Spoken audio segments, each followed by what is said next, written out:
Good afternoon, everyone. My name is Ann Olin, and I'm a partner with Converge Consulting. If you can't hear us or you're having any problems with your audio, just let us know.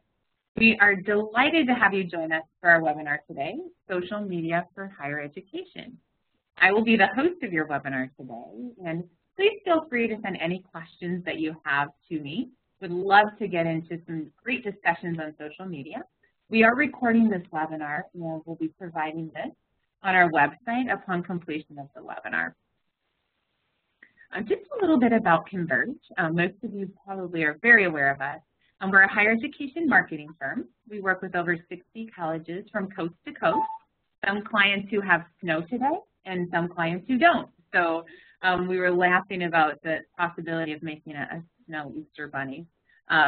We work on everything with clients from pay-per-click campaigns to search engine optimization, to implementing the newest and latest and greatest with universal analytics and content strategy. At Converge, we're always interested about talking about what's new and what's next. And today we're excited to share some insights on social media and how you can make social media more impactful and effective at your college or university. The format of our webinar today is a panel format. We have several individuals who will be sharing feedback and comments. And the reason why we do this is we feel that it gives a nice perspective from both the college viewpoint as well as different folks in different roles at our organization. We'll be spending about a half an hour talking through questions, and then we will also have the opportunity to cover talking through content and then answering some questions. We do have a hashtag, HigherEdSocialMedia, and would encourage you to utilize that hashtag with anything that you feel like is relevant that you want to post. So on to our presenters. Haley Supel is the paid media specialist at Converge. Haley every day uses social media in building pay-per-click and paid media campaigns for clients. She works very heavily in strategy in looking at how paid media as well as social media work together. She spends a great deal of time with Facebook, LinkedIn, and Twitter, as well as building remarketing campaigns and evaluating and developing social media strategies. Megan is a content strategist with Converge, who recently joined our team. She's a writer by nature and loves blogging. However, she's definitely a very visual person and realizes the importance of visual content. Megan's a big Instagram fan and really is impressed with and involved in how images really can tell the story in an effective way as far as content. We also have joining us Mike McCready. Excuse me, we have a little echo there.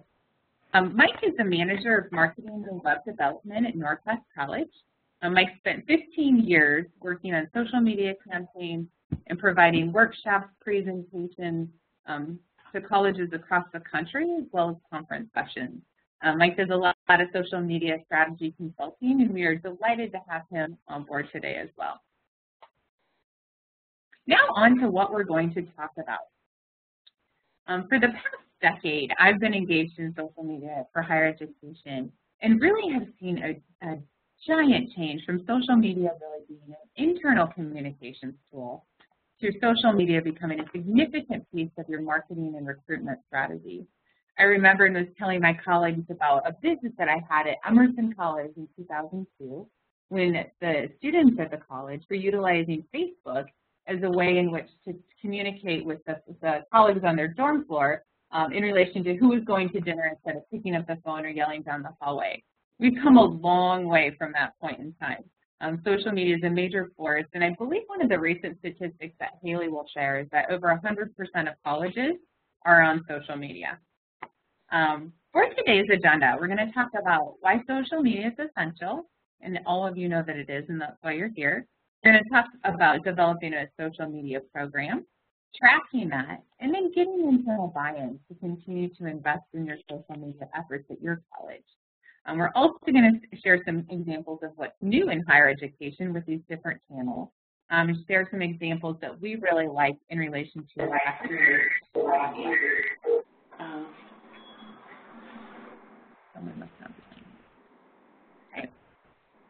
So now Haley is going to jump in and talk a little bit further about why social media is essential in higher education, along with some examples. Thanks, Anne. So again, like Anne said, social media has come a long way for schools. One way that we think social media is essential for higher ed is it really humanizes your brand.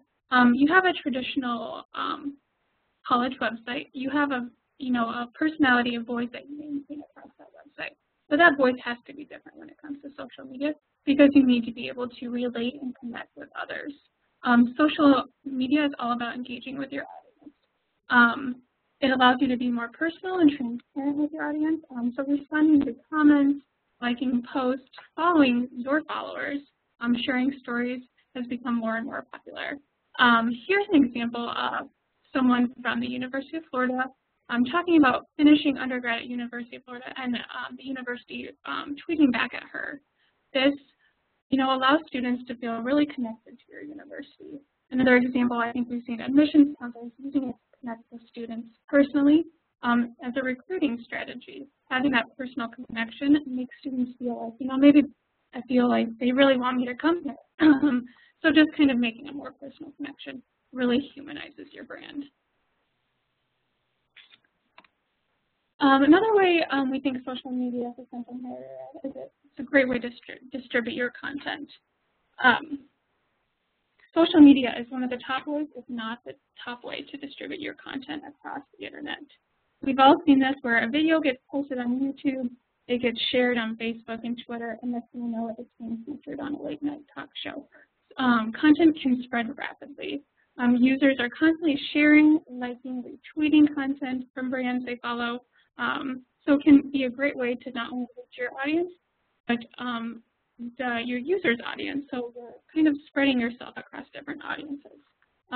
With all the sharing of the content, you'll get more visits to your website, which can improve your SEO and your overall online presence, which kind of leads me to my next point. With all of the traffic going to your website, you really can control your online image. This is an example we have from Brown University. You'll see that doing a Google search, all the boxes highlighted in red are things that Brown University controls themselves. You see their website, their Google Plus page, their Twitter page, and their Facebook page. The more content you have going out there, the more you can control what's being spread out there.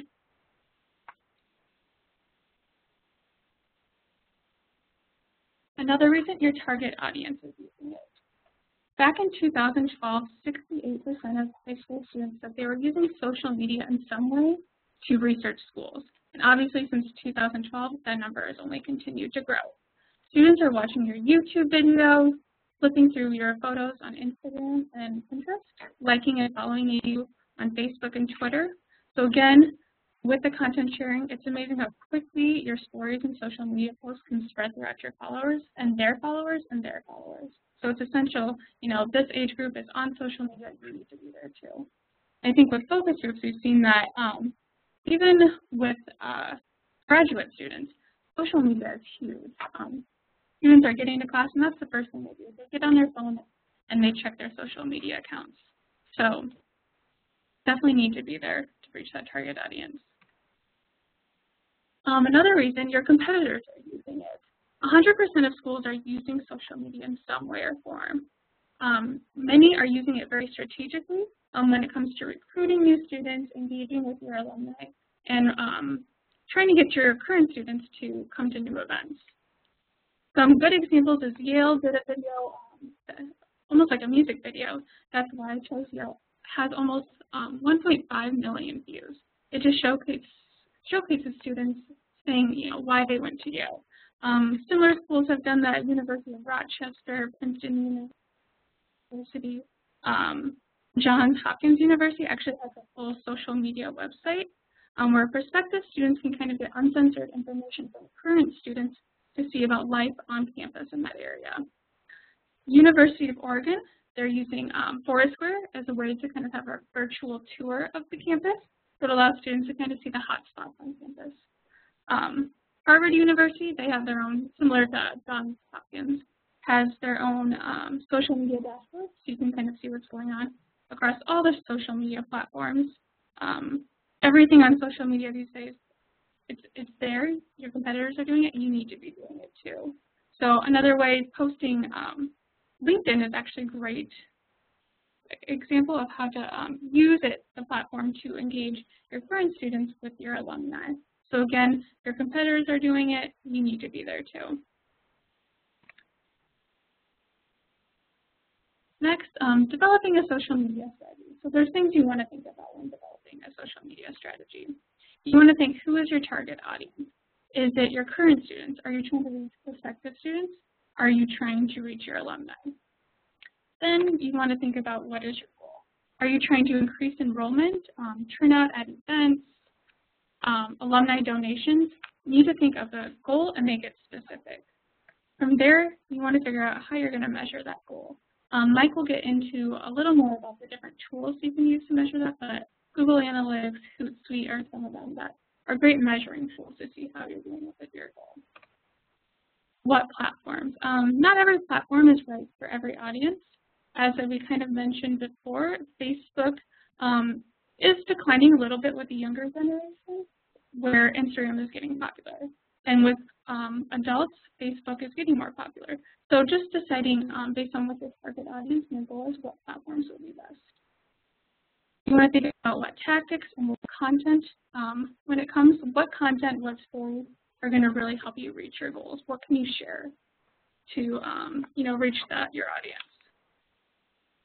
How often? Do you want to post daily, weekly, monthly? Develop a social media content calendar and really stick to that and go from there. Who will do the work? You want to have a social media team. A great way to kind of think about this is you want to have someone that owns social media.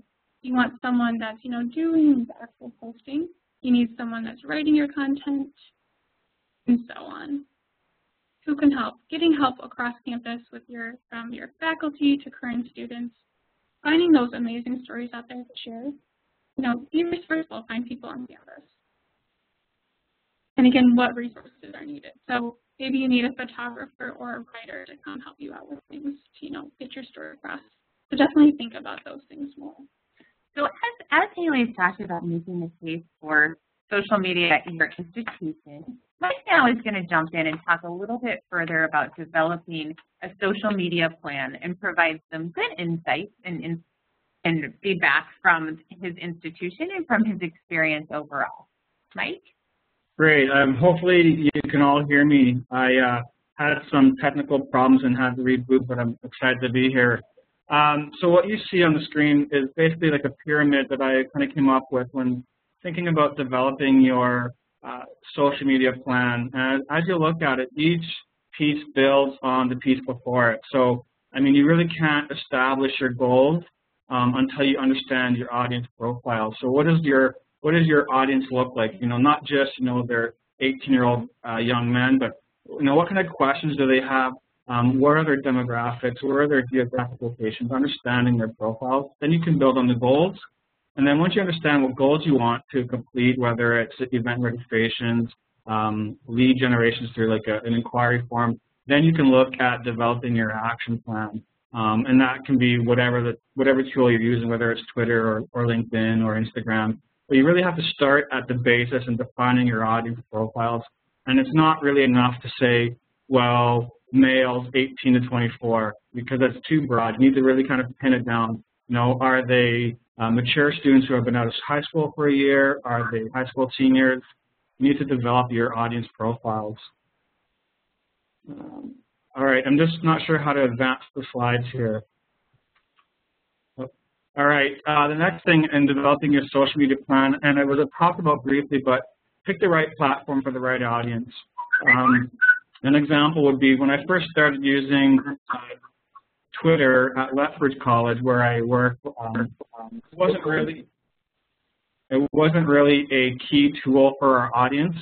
That has shifted now as more young adults have kind of gravitated to Twitter. But at the time, about 3 or 4 years ago, it was not really a prime tool for that audience. But make sure you understand your audience and then pick the tool that will best reach out to them. Again, like for example, LinkedIn. probably not a great tool if your audiences aren't in that professional space, whether it's IT, business, engineering, that kind of thing.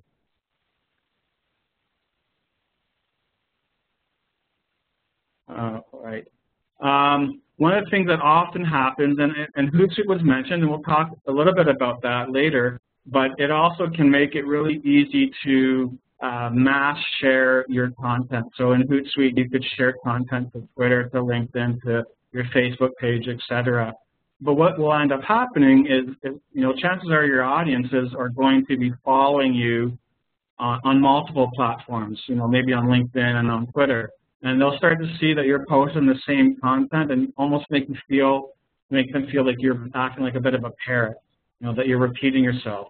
So make sure that you share your content appropriately on the right platforms. If you want to share a key message on your Facebook page and on Twitter and on LinkedIn, take advantage of the tools that are in there. For example, on Twitter, well, in Facebook now too, but on Twitter, hashtags are really big.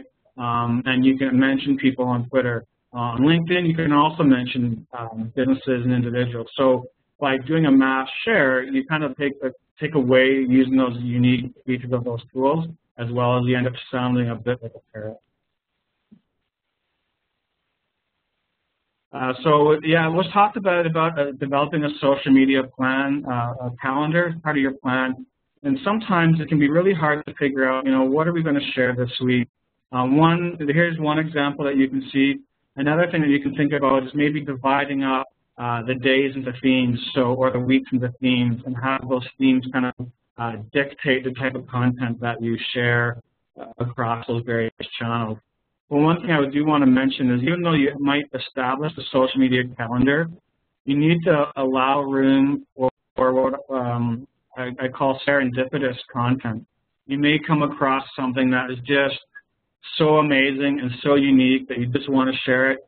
Don't hesitate to share that. You fit it in there. An example is last winter at our college, it had snowed, and someone outside one of the doors decided to build 2 snowmen. And so I strategically took a picture of the snowmen, and someone had placed coffee cups in their hands. So I took a picture of the snowmen with our logo in the background, because the sun, college sun, is behind the snowmen, and put it on Facebook. And within days, it had, a ton of likes, a ton of comments. And I didn't plan for that, but it was something that just fell into my lap. So that's one thing to keep in mind, developing a calendar. Allow for those unique moments to pop up and fit those in. Social media plan really is not a proper plan until you develop a response strategy. I'm not sure how many of you at your schools have had to deal with negative feedback, whether it is, a comment on the instruction style, or the fact, this has happened to me a couple of times where there's been a power outage, the campus has been closed down, and there's a bit of uncertainty as are exams going on, is school canceled, that kind of thing. So developing a social media response strategy is really critical. Here's an example from the Altimeter group. You can also look at the U.S. Air Force, was one of the first organizations to develop a comment strategy. But you need to figure out when and how you should respond. Because if you haven't, you will get negative comments, and those can be scary unless you know how to respond. And not every negative comment is necessarily a bad thing, and not every negative comment needs to be deleted. You need to figure out what your threshold is to accept.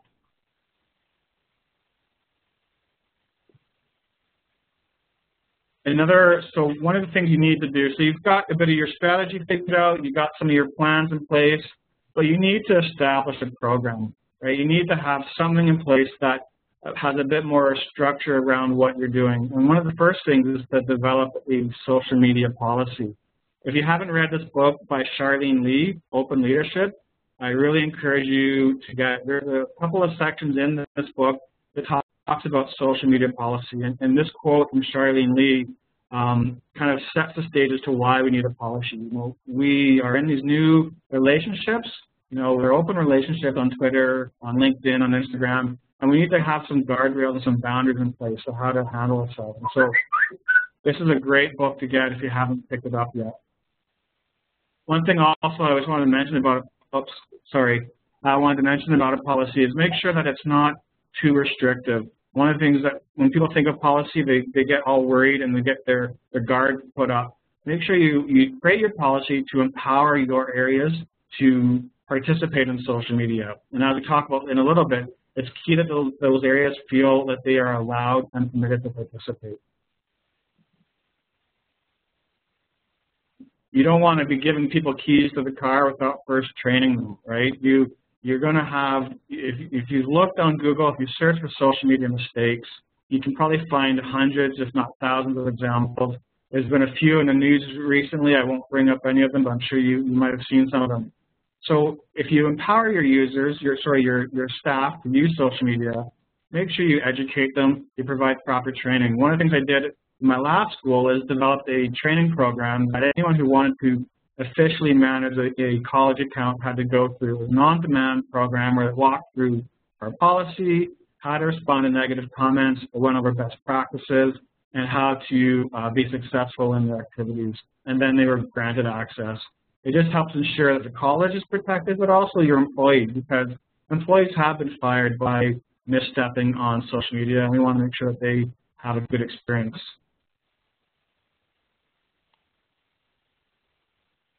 The third kind of thing with a social program is developing a center of excellence. Now, I'm not sure how many of you are actually lone social media people or if there is a group of you involved, but a center of excellence is really a hub, and you'll see later on, but a chance for the institution to provide global strategy and global direction. So you can see some of the responsibilities of a center of excellence is under the planning, so defining in the social context your mission, the roles, your policies, but then also in resources, defining your budget, the education process, and then in processes, defining what you're going to monitor, how you're going to measure it, and then collaborating together. One of the things, if you're trying to pitch the point of having a social center of excellence or a working group or whatever you want to call it, is by having this in place, there's a lot of benefits. And some of the key benefits are that your visitors to these different social channels will receive a similar experience. It'll be consistent, right? Also, there will be a level of excellence and caliber in your content and in your way you handle those accounts. If you have the center of excellence, it'll provide that kind of oversight that an institution, especially a large institution, will need in the social space. And the last thing, once we've kind of gone through some of this, is choose your governance model. This is a screenshot from some of the work that was done by the Altimeter Group and specifically Jeremiah Ouyang. And again, if you haven't heard of him, Google him, follow his website. He's a very brilliant person when it comes to trending and social. So here you can see the different types of models. And typically what you'll find in higher ed or in government is a centralized model. So it might, let's say, be in the communications and marketing area, and they govern everything. Typically, in my experience, while that might be one of the more popular ones, it's one of the less effective models. One I think is a really effective model is the hub and spoke. It allows you still to have some oversight, and you see the center hub and the hub and spoke is basically the center of excellence that is established. And then you have your various departments throughout the institution doing their own thing, but kind of receiving guidance and direction and help from that center of excellence. So, I mean, if you're going to pick one, that would be the best, but typically you will find more of the centralized model, which is less effective. So you need to track your activity, your efforts, all the effort you're putting in. Engagement metrics, so those would be things like retweets, likes, favorites, that kind of thing. While these are really good, one of the things you want to keep in mind is that it probably isn't the best measurements to share with business managers. We'll talk in a minute here what kind of things you need to share with those. But you do want to track those. They aren't a huge indicator of success, but it does indicate lift and forward momentum for sure.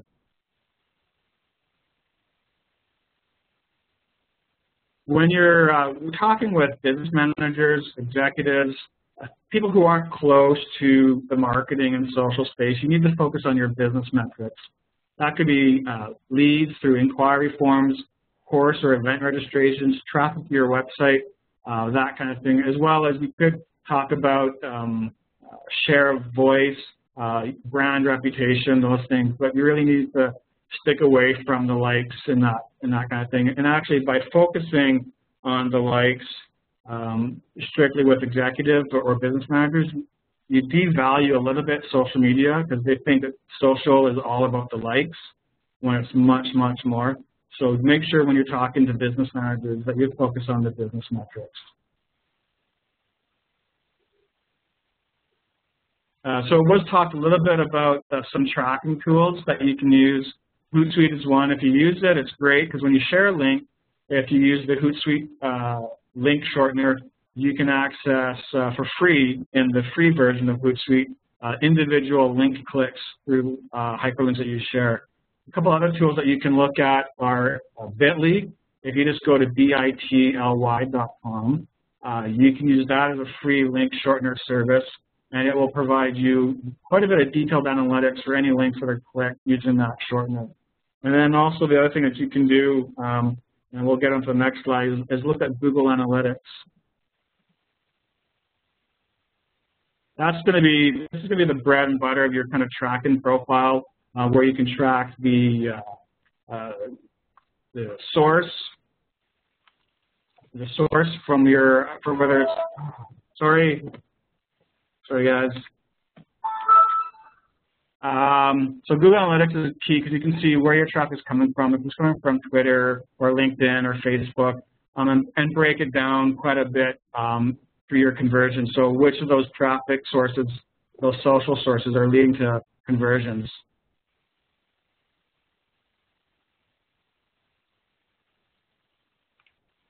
So we've talked about the business metrics, we talked that you need to measure, and I don't know how many of you have experienced this in your institution, whether it's difficult or not to sell social media up the ladder, or for that matter, down the ladder, across the ladder, however you want to word it.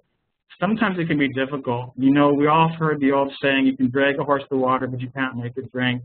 You know, we can quite often tell people, we've got to be on social, everyone's on social, 100% of the schools are on social, but sometimes it doesn't work until you actually demonstrate to them the true value to that institution, for that school. And that'll take us to the next slide. So one of the ways to kind of sell it up the ladder is to look for those champions within your organization. Other people that see the value of social media, either through their own personal activities or through their individual activities. Reach out to them, help them work with you to sell it up the ladder. And you know, one example would be if there's an initiative that you can work together on as a social initiative that can lead to some success. Through that small pilot, you can then take those activities and convince, sell social up the ladder, and I'll share an experience on the next slide. So on one experience you can see here, and I don't know if someone, one of the other panelists wants to speak to the Gator Nation one, but when I worked at Lethbridge College, you can see a screenshot from my Facebook photo album that we did called Get Framed. And so basically what it was, it allowed students to get their picture taken by a student ambassador. We'd post it on Facebook, and they would get a free coffee or a free Coke. If they tagged themselves on our Facebook album, they would get another free coffee or a free Coke. And why this was so successful was that it wasn't something that myself in the marketing or the social media area thought about. It was thought about by one of the champions in the school, the student experience coordinator. And now, even though I'm not at the school anymore, they do this 4 or 5 times a year with huge success. So this, you know, this is a huge student engagement activity, but also a marketing activity. People would tag themselves, and then their friends would comment, and our name would go out. In fact, you can see in the screenshot the photo of the guy with the crooked frame. He actually made that his Facebook profile image for a little while. I'm not sure, does anyone on the panelists want to speak to the Gator Nation one? Yeah, so kind of similar with the Gator Nation one. It's just a good marketing concept as well. Students are getting involved with the school by posting pictures of different places they're at with hashtag Gator Nation is everywhere. So it's just a way for, you know, their followers to see, you know, they really like their school, they really are engaging with their school, and in return, the University of Florida was posting these pictures back so more people could see them. So I think these are both great examples of using social tools and having the students engage. And so while engagement is a benefit, you're also getting a brand recognition and a marketing benefit as well.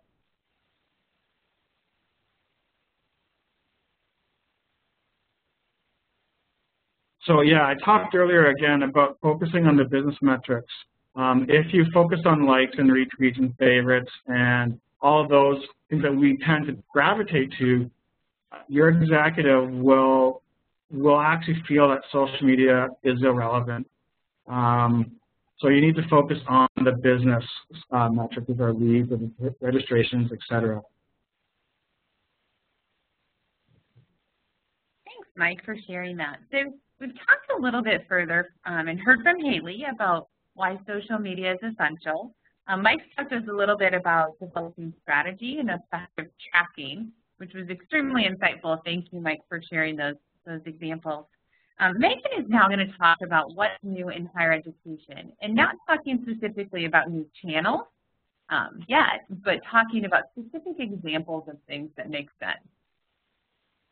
Okay, so we'll start with Facebook. Some interesting things we found through research is that a recent study shows Facebook posts with photos actually get 53% more likes, 104% more comments, and 84% more click-throughs than text-based posts. So, you know, graphics, visual content, rich media like videos, infographics, and images are just being more actively shared. With the rise of image-heavy social mediums like Pinterest and Tumblr, it's going to become increasingly more important to produce that visual content just because it makes your content more shareable across multiple mediums. So some examples that we really like from Erickson Institute in Chicago. They share this video for their child development program. It's just an extra step, and it gives you, you know, a little more insight into what that program's like. Rather than just the text, you have the video to complement that post. Same with the University of Notre Dame. They're sharing an infographic that has some great information, and obviously 250 people have liked this post, and there's also 106 shares. So just really engaging with more visual and graphic content on Facebook. And I think Facebook, a big trend, Megan, is definitely that authenticity of content and brand storytelling. And I think with the Erickson example, it's a great way in which to put it in the student voice and really tell that story. With University of Notre Dame, certainly those visual pictures and infographics have been something that have become really popular and desired. So it makes sense that the statistics are trending that way. For what's new in Twitter, the new layout officially rolled out this month to a small group of users, and it's eventually going to reach everyone. You can see the new layout is shown by our actual Converge Twitter account. It looks a lot more like Facebook. And again, it's really image heavy and just more visually appealing. And some of the perks that come along with the new Twitter, it highlights your best tweets. So your tweets that have received more engagement will appear a little bit bigger, and this just makes your best content really easy to find for your users. Also, another perk of the new Twitter is that you can pin important and time-sensitive tweets to the top of your Twitter feed. So it just makes it really easy for your followers to see what you're all about and or receive important information that you really want to highlight. There's also a new filtered tweets option. So basically your search filters make Twitter more user-friendly. You can select a search by tweets with photos and videos, or just tweets and replies. So just some really cool new updates to keep in mind with Twitter that's coming up this next month. What's new on LinkedIn? The latest thing we're reading about are showcase pages. They're the next big thing. Basically, again, that dynamic content just really trumps static content in terms of effectiveness and engagement for social media. These focus in on brand awareness, and they just allow companies and institutions to promote a specific brand, a specific aspect of their brand, a campaign, or an initiative on campus. Some examples that we really love. The University of Iowa uses their notable page to highlight and engage with prestigious alumni and potential donors. And I think this is also a great selling point for students too, to just really be able to connect with these alumni. Also, Northwest Nazarene University uses their student and alumni page to just kind of show off, you know, who are our students, who are our alumni. This tab is just really cool, and I think it's a great way to engage students, both prospective and current students, as well as your alumni. And Megan, LinkedIn groups seem to be very popular as well, where people are building really content-specific focus areas and adding and engaging current and prospective, as well as alumni, in those LinkedIn groups. So something certainly to think about. What's new in higher education for Pinterest? Basically, we're just talking about graphic content again. It's an amazing tool for student and alumni engagement. It really promotes retention and just getting your students that are already on campus, just more active. You want to be one of the first to explore this frontier. I know Pinterest is kind of an up-and-coming medium for higher education, but it's really just about that engagement and promoting your brand and encouraging your students to do the same. Some things we love from Creighton University, their Creighton Barrel Pinterest board is just really creative. They've taken this opportunity to say, here are the things that represent our brand, and we're excited to have you on campus. And this just gets students, prospective students, and returning students excited for the upcoming semester. We also love the Coswell College Coswell Programs Board. They really just share and show off kind of the uniqueness of their programs, which I think is a really great way to use Pinterest. It can link back to your own website and just kind of shows more details about your programs, and you really get a feel for, hey, this program is different, this is unique, it's something new, and it's unlike a lot of other programs. With Louisiana State University, they just have a really great overall Pinterest concept. Their strategy, it's all very brand heavy, but it's also approachable and personalized, like Haley was mentioning earlier. Pinterest is a great way to really learn how to relate to your students and personalize your brand. Instagram. Instagram is becoming more and more popular with colleges. We actually just did an FAC blog video post about this and ways, colleges can engage with their students. So some things we've seen people doing is creating their own hashtag campaign, which we'll see with the Gator Nation, which we talked about earlier, posting at events, posting nostalgic photos to kind of engage with their alumni, posting videos. Instagram videos are getting a lot more popular, exclusive access, behind the scenes at shows or events. And we've seen a lot more colleges participating in popular hashtags. I think we've all seen the hashtag Throwback Thursday or something, and posting, old photos and just kind of engaging with students with what they're posting on Instagram. So it's definitely getting a lot more popular. But I think with Instagram specifically, there's a lot more themes, hashtags and themes going into the Instagram, and I feel like there's a lot more strategy that's happening in relation to getting people to post those things and giving them kind of a topic or a theme to follow. Another exciting new application is Snapchat. And basically, it's a new photo messaging application, if you're not sure or don't have any experience with Snapchat, where users can take photos, videos, and add text and drawings and send them to a controlled list of recipients. This just is another great way to kind of engage students in a fun and more personalized way. Some examples that we love, Marquette University actually used the Snapchat campaign to share photos of their Father Marquette statue around campus. And as you can see, this is from a tweet from one of their students. She was encouraged to kind of share that snap and share their brand and just engage with the school. And I like the hashtag, cool since 1675. Just kind of making your brand more personalized and fun and really engaging your students in this way. We also love the University of Michigan. They did a Snapchat t-shirt giveaway, which is really cool. You basically send a snap of your most creative selfie, and they'll send you a snap back if you're a winner. I just think this is a great way, again, to engage students. And, it gets students excited, especially around orientation time, to go blue and to really get involved within their first semester and first year of school.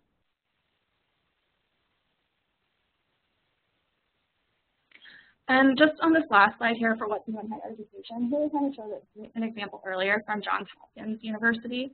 But we really love this platform from University of Virginia. It's just their social media page, social.uva.edu. I think going forward, we're going to see more and more of this trend in higher education. This is just kind of a landing page of sorts for prospective students, current students, alumni to just really engage with each other and see kind of the nitty-gritty real side of your university or your college. I think this is an awesome example You can see the social stream from Facebook. You can get blogs from different students. It's just kind of a hub of communication that really promotes engagement on your campus and just helps you develop that brand even further and establish that relationship that you really want with your students and alumni. And also probably very measurable as far as which mediums are performing, what people are clicking on, what content they're really finding the most engaging overall. Those are the things that we have for you today as far as what's new in higher education relating to social media. Please send us your questions. We have a few minutes left and we'd love to answer those.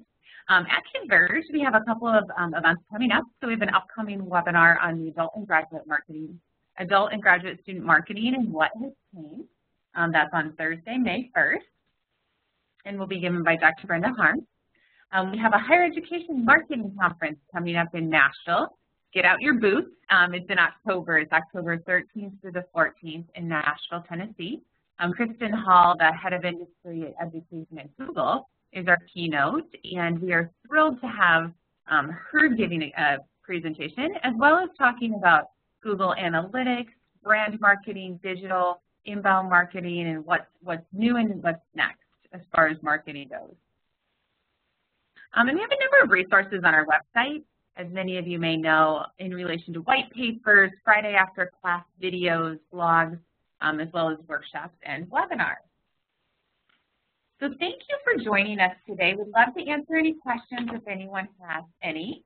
We'd love to connect with you. We will be sharing the slides from this presentation as well as the audio recording after this event. It will be posted on our website and emailed to you. So really appreciate the participation today. We'll give it a few moments and see if there are any questions.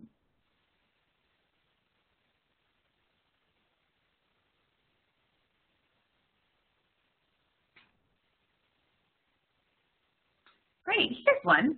So as we look at questions further, one of the questions that came in is what tactics are the most effective today in social media?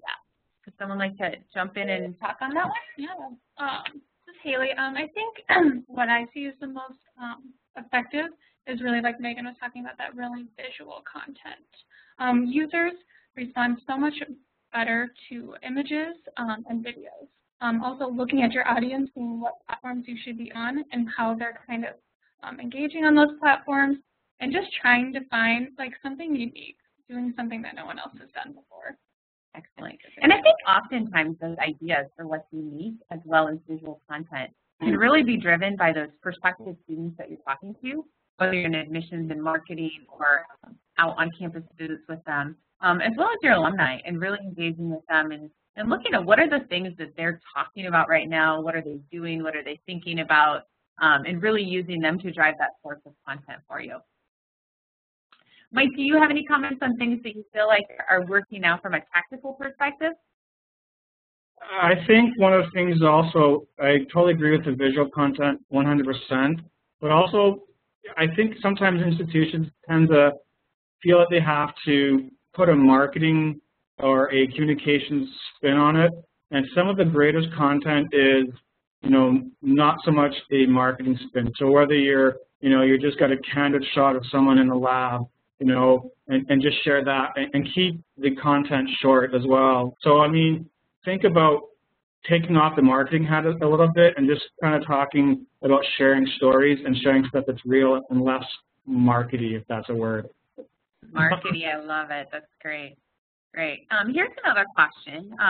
What are the best ways to engage with my audience? Thoughts on that? I think, again, thinking about what your audience, where they're at, and what you think they would be interested in hearing about. News articles, maybe a younger audience wouldn't be as interested in that. But I think cool things, I see this a lot on Facebook, is those surveys where you are answering, what city would you be, or what so kind of the quizzes that are popular now. What animal are you? Yeah, exactly. I think something like that.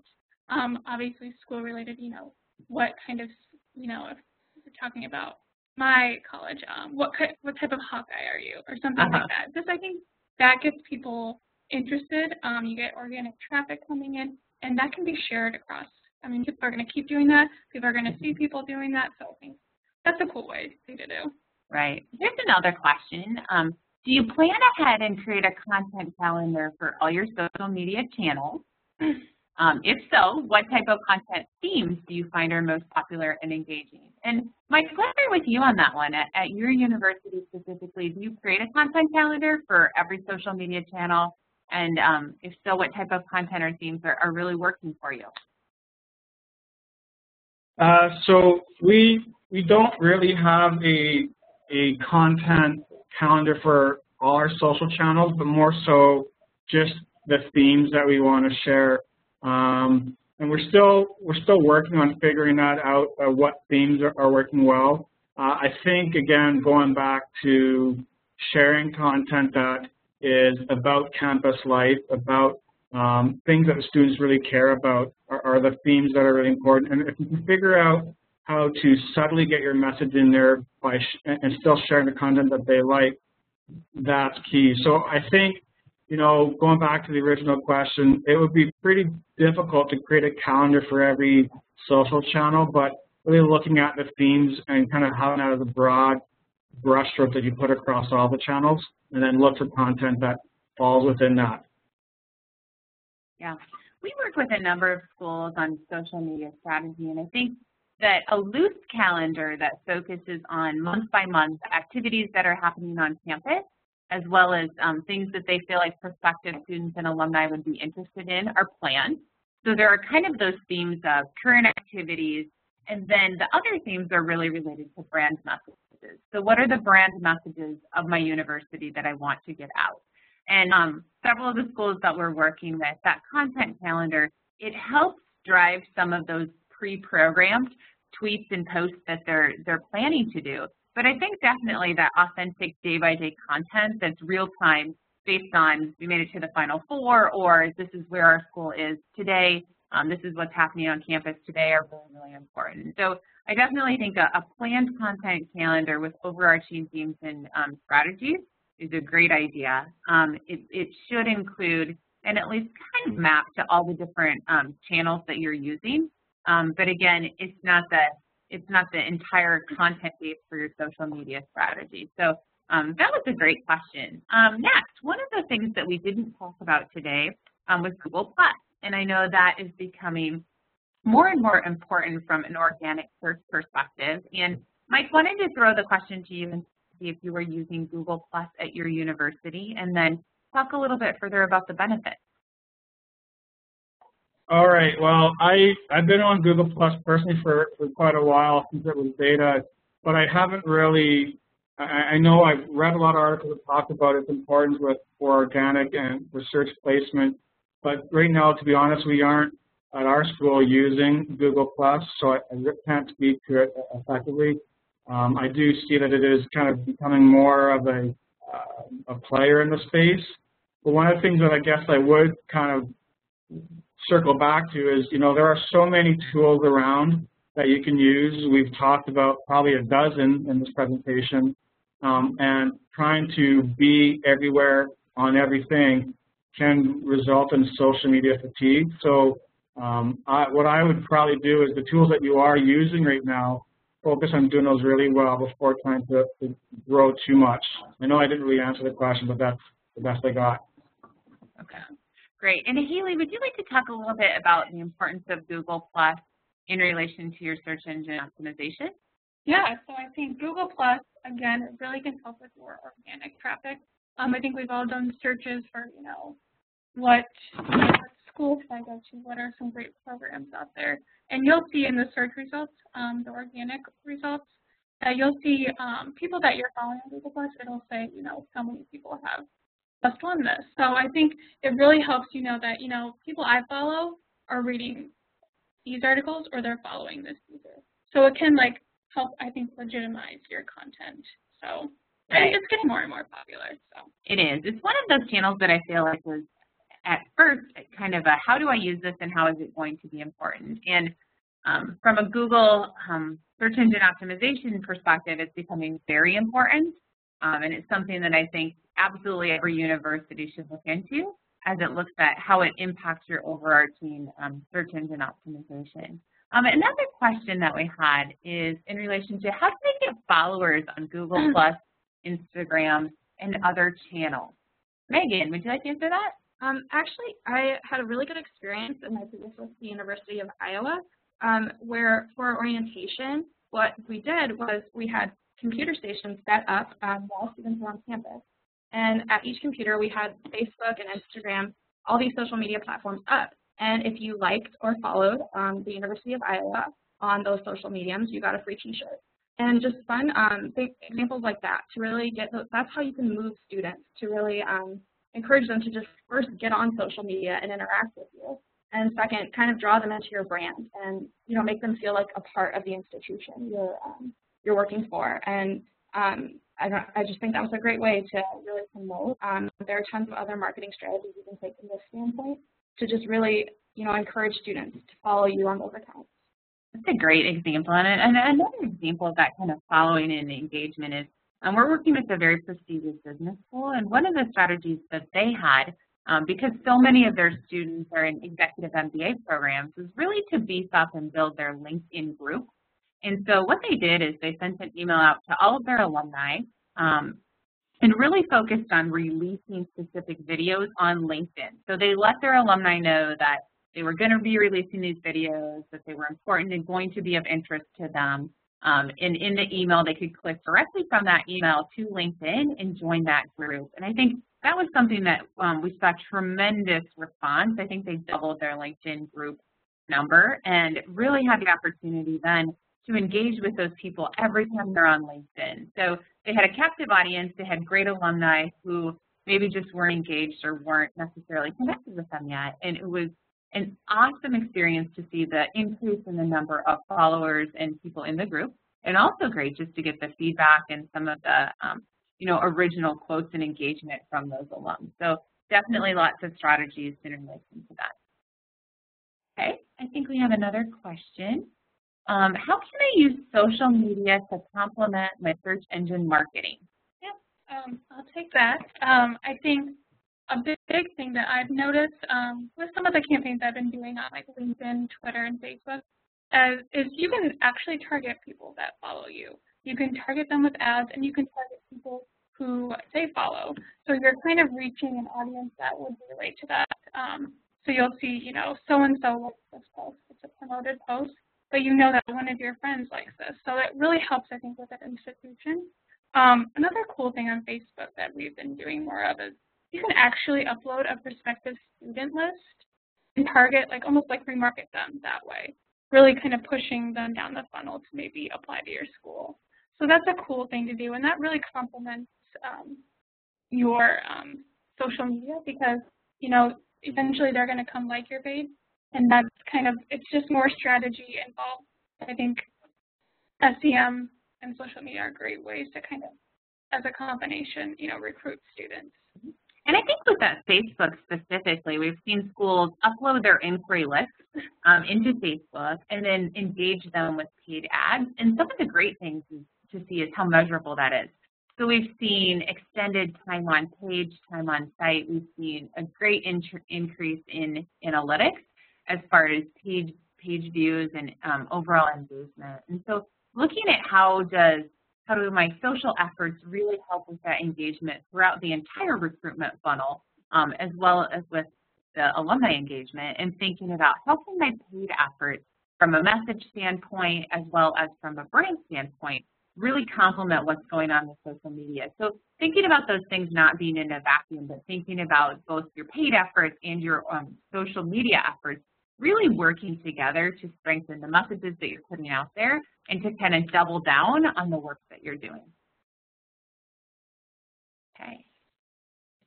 Mike, any comments that you wanted to make in relation to paid complementing social or adding additional followers?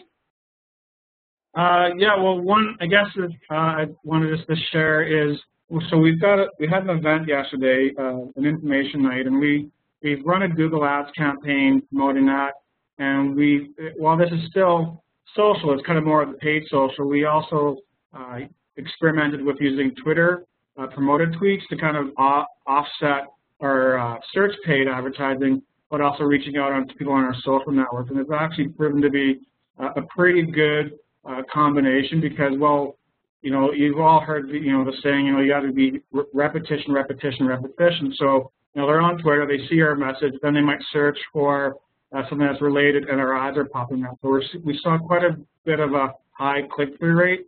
But I think even though it might still have been a paid, using those social tools, offset your search advertising is a really good strategy. Excellent. Great. Well, we are just about out of time. Thank you, everyone, for all of the participation today. Mike, thank you for joining us in your snow-filled Canadian home today, and really appreciate all of the great comments and feedback.